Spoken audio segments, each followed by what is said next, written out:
नमस्ते दर्शक मित्रों, ये है क से कंट्रोवर्सी और मेरा नाम हार्दिक है फ्रॉम फीवर नेटवर्क। और आज हम डिस्कस करने वाले हैं कुछ ऐसे ही कंट्रोवर्शियल किरदार के बारे में जो टेलीविजन इंडस्ट्री में बहुत ही चर्चित नाम है। देखो भाई, जब इस इंसान की मौत हुई थी तब पूरी इंडस्ट्री ने, जब उसके टीआरपी से खुशियां मनाई थी, तब पूरे भारत ने जहां जहां पर इस शो को देखा गया, तब उस डेली सोप के उस किरदार की डेथ पर सबने मातम मनाया था। Yes, you got it right. The legendary actor Mihir Virani, जो right now I feel कहां पर खो गया है।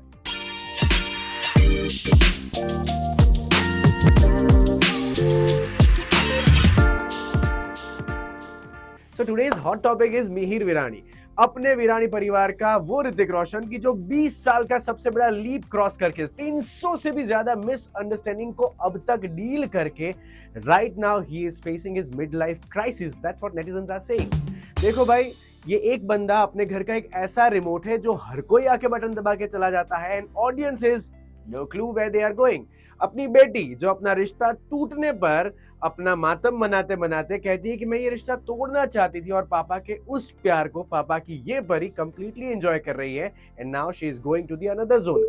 वहीं पे अपने फ्लैशबैक से पूरे प्यार का सैलाब लेके आई हुई नॉयना, जो उसकी कॉलेज फ्रेंड है, वो भी उसको नचवा रही है। तीसरी साइड पे उसका बेटा, जो उस प्यार में नहीं है जहां पे वो शादी कर रहा था, और जहां पे वो शादी किए जा रहा है वो प्यार किसी को मंजूर नहीं है। तो वो विरानी हाउस का वो राजकुमार अब जाके बस रहा है चौल के अंदर।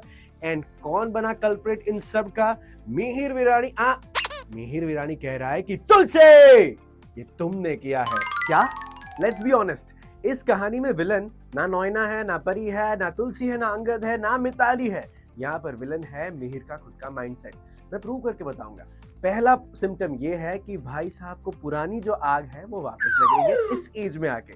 दूसरा सिम्टम, हर चीज का ब्लेम अपनी बीवी पे डाल दो। तीसरा सिम्टम, खुद के डिसीजन पे कंप्लीटली ट्रस्ट नहीं है, पर बेटी ने जो भी बोला सब मान लिया। भाई तू स्ट्रेस्ड है, कंफ्यूज है, डिलुलू में जी रहा है, हमें कुछ नहीं पता, पर इस कहानी में एक चीज कॉमन है भाई साहब। बेटी को चाहिए वैलिडेशन, मिताली को चाहिए विरानी परिवार का वो टैग, नॉयना को चाहिए अपना स्कूल वाला, कॉलेज वाला वो ओल्ड स्कूल लव, तुलसी को चाहिए शांति, परी को चाहिए अपना वैलिडेशन, अंगद को चाहिए अपना ट्रू लव, और मिहिर को चाहिए जो चाहिए वो मिल नहीं रहा। And that's where we are coming in the frame. हमें भी कुछ नहीं मिल रहा, कंप्लीटली नो लॉजिक, हमको लॉजिक नहीं मिल रहा। एकता मैडम कुछ करो और इस बेचारे मिहिर से निकलवाओ हमें, क्योंकि ना वो बेचारा लग रहा है, ना वो बेचारा है, और सिचुएशन में बेचारे हम हैं। भाई हर बात में घूम फिर के तुलसी कहां से आगे आ जाती है। यहाँ पर दोष दिया जा रहा है तुलसी की परवरिश को, पर 38 साल की इस शादी में क्या मिहिर ने तुलसी को इतना ही समझा? That's what Gen Zs are saying. भाई जेनजी अल्फा के बारे में हम बहुत सारी बातें करते हैं, पर स्मार्ट होते हैं ये लोग।